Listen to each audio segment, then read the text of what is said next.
बिस्मिल्लाहिर्रहमानिर्रहीम। अस्सलाम वालेकुम वरहमतुल्लाहि वबरकातुहू। उम्मीद करता हूँ आप सब लोग खैर वाफियत से होंगे। आज की ये वीडियो बनाने का मकसद सिर्फ़ और सिर्फ ये है कि मुझे बहुत ज़्यादा मैसेजेस आ रहे थे मैसेंजर पर, व्हाट्सएप पर, कि हमें गाइड किया जाए इस बारे में कि अगर हम यूरोप के किसी कंट्री में लीगली मूव करना चाह रहे हैं तो हमारे लिए सबसे बेस्ट ऑप्शन कौन सा है, वर्क परमिट का या विज़िट वीज़ा का।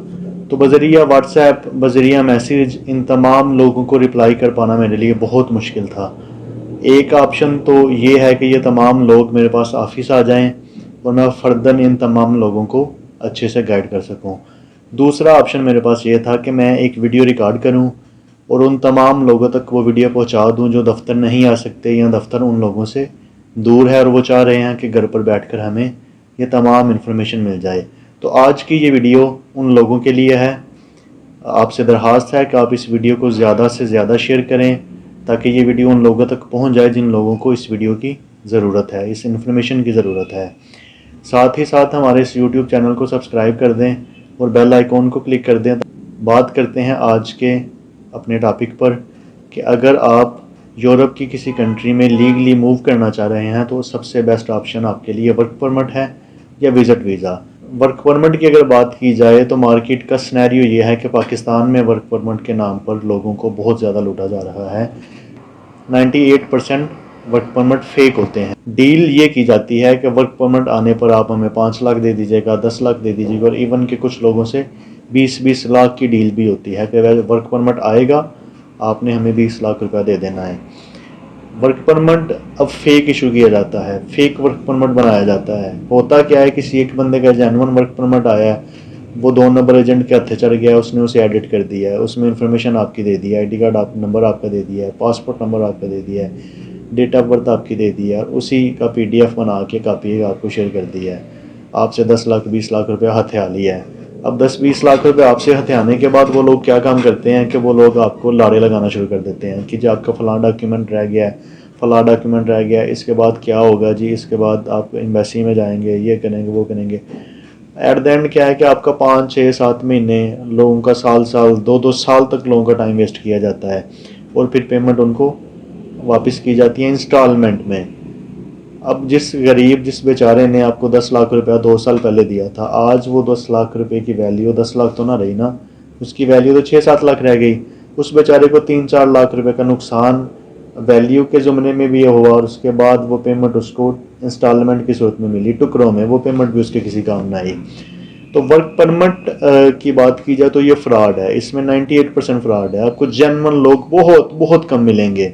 अगर आप वर्क परमिट की तरफ मूव करना चाह रहे हैं तो आप कोई ऐसा बंदा ढूंढे जिस पर आप 2000% यकीन कर सकें। 2%, 200%, 400% नहीं, 2000% यकीन कर सकें। और एक चीज़ और जहन में रखनी है कि जिस बंदे पर आप ट्रस्ट कर रहे हैं वो बंदा फर्स्ट हैंडेडली काम कर रहा हो, सेकंड हैंडेडली, थर्ड हैंडेडली काम ना कर रहा हो। क्योंकि आपने तो उस बंदे पे 2000% यकीन कर लिया, वो बंदा भी आगे किसी और पे यकीन कर रहा है, उसने आपका ट्रस्ट ब्रेक नहीं किया, लेकिन आगे वाले बंदे ने अगर ट्रस्ट ब्रेक कर दिया तो फिर उसमें फिर कसूर उसका नहीं है, कसूर आपका है कि आपने ये चीज़ चेक ही नहीं की कि ये बंदा अपने फर्स्ट हैंडेडली काम कर रहा है या किसी और पे ये बंदा ट्रस्ट कर रहा है, किसी और के सर पे कर रहा है काम। तो इसलिए वर्क परमिट अगर करना है तो 2000% जिस बंदे पे ट्रस्ट है और वो बंदा फर्स्ट हैंडेडली काम कर रहा है, आप उसी से काम करवाएं। नहीं तो वर्क परमिट वाले मामले में ना आए।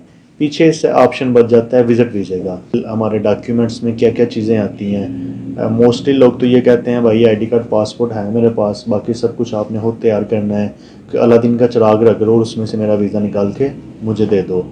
और फिर एजेंट उनके साथ धोखा कर लेते हैं, उन्हें पता इसे पता ही कुछ नहीं, जैसे मर्ज़ी से ठग लो। इसलिए आपको सबसे पहले श्योर होना चाहिए कि मैं अगर यूरोप की किसी कंट्री का वीज़ा अप्लाई कर रहा हूँ तो उसके लिए मैं एलिजिबल कैसे होऊंगा।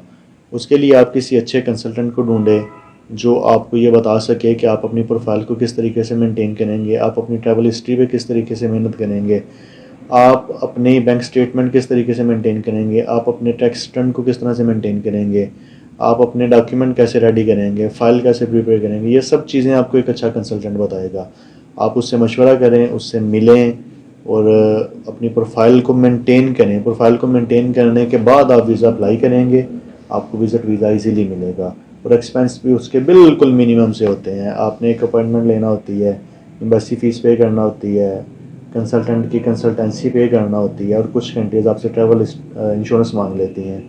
आपने वो ट्रैवल इंश्योरेंस परचेज़ करनी है, बिल्कुल मिनिमम सा 1 लाख से लेकर 2 लाख के दरमियान में ये आपके एक्सपेंस आएंगे किसी कंट्री का भी अगर आप अप्लाई कर रहे हो तो मेरे ख्याल में सबसे बेस्ट ऑप्शन ये है। दोनों चीज़ें मैंने आपको बता दी हैं, वर्क परमिट का सिनेरियो क्या है, विज़िट वीज़े का सिनेरियो क्या है।